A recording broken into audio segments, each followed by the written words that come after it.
On my video concerning atheism and hope, which was a response to Jack, a comment was left by Leviathan79.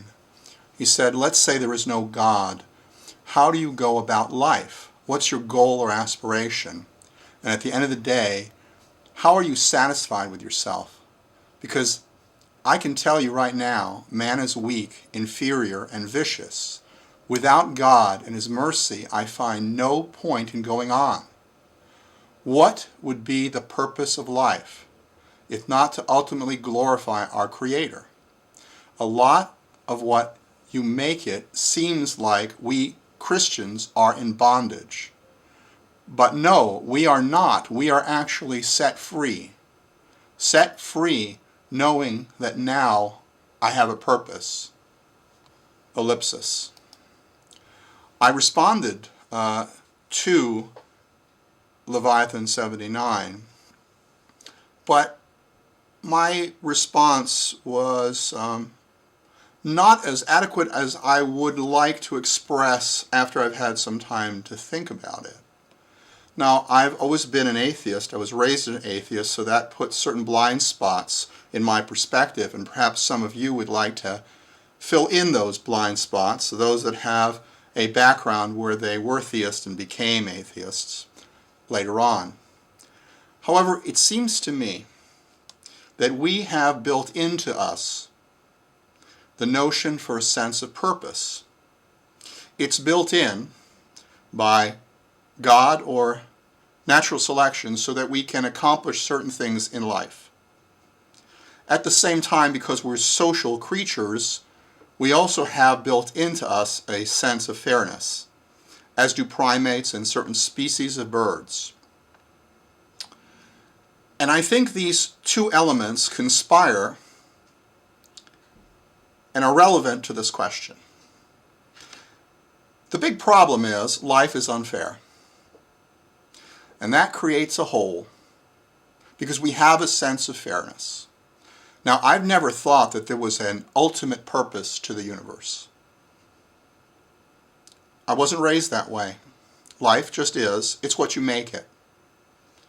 So the only purpose that's there to fill the hole saying life is unfair is what you want to become, who you want to be, how you want to live your life, how you want to treat people. And this provides a sense of purpose. But think about it, life is unfair, and we have a sense of fairness, and we also have a drive toward purpose. So what do you do with that hole? Essentially that hole being that life is unfair. Well, one of the things that you can do is you can fix the problem. One way to fix the problem is to create something big and strong and solid to fill that hole.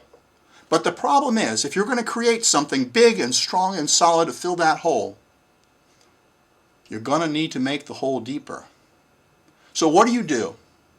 You take the existing hole that says, life is unfair, that sucks, and you say, life is unfair, but there is a universal purpose, not a personal one that we get to decide how we live our lives, but a larger one. That makes the hole deep enough that you can put something big and heavy in there. A big stone, which can be God or the belief in God. Now, this is the part I'm ignorant of because of my background. What happens if you're raised to believe that there is an ultimate purpose in life? And that God has this purpose in mind, and everything that happens to us, no matter how unfair, is part of that purpose. What happens if suddenly there are cracks in the stone? You're left, I assume, with a big hole. Maybe this comes in stages, maybe this comes quickly, but you're left with a far bigger hole than you would have if you never thought about the notion that life has a purpose outside the personal, which I never have.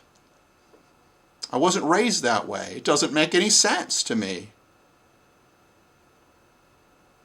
So now you have to do something. You could say life is not worth living without God, and you know what? That big hole, I bet you it feels that way. Because if you assume that life has a universal purpose and now the explanation, God or the belief in God, is removed, that's got to feel awful, empty. I don't know how that part works, but I imagine you start filling that hole with other things. I imagine that you begin to understand that a universal purpose is not necessary. There are other ways to live, but know this: there will always be a hole. It's the nature of life. But how big it is up to us.